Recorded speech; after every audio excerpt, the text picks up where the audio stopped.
Pupunta na lang ako sa ibang relihiyon. O di ba? Judas, tumingin ka dun sa isa, pero hindi mo tiningnan na may 11 pa.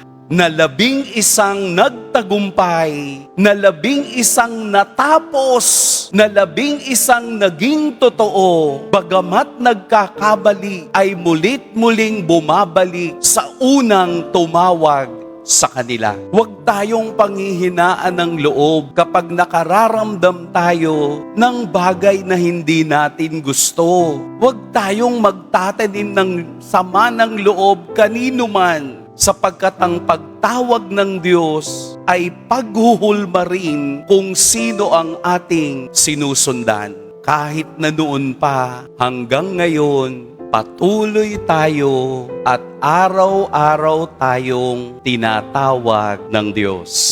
Amen? At ang katapusan nito'y nasa sa inyong mga kamay. Amen. Pagpalain tayo ng poong may kapal.